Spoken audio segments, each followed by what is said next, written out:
কিমান একেডোখৰ মাটি কথাতে লাগি থাকিম আৰু মাটি টুকুৰা কিবা খেলি মেলি থকা যেন আহিছে নেকি হ'ব ছাৰ কিন্তু যাব ক'ত লাগিব মায়ং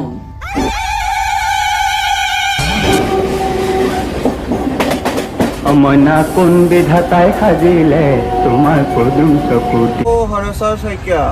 ও মজাদাৰৱালা এবাৰ যদি তই নাহ মই সঁচাকে কৈছো তোৰ লগত ৰিলেশ্যনে ব্ৰেক কৰি দিম বাই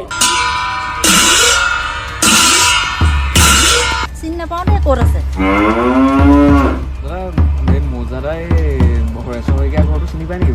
মজাদা ময়ে মজাদা এই মাছ এটা ধৰি আনিছো খাওঁগে ব'ল আহ শিৱ মন্দিৰ ভাগ আছে নহয় ৰাতিখন ইমান অকলে অকলে কোনফালে যাম ৰাস্তাটো কিন্তু বৰ এটা ভাল নহয় লৈ আহিছোঁ বাৰু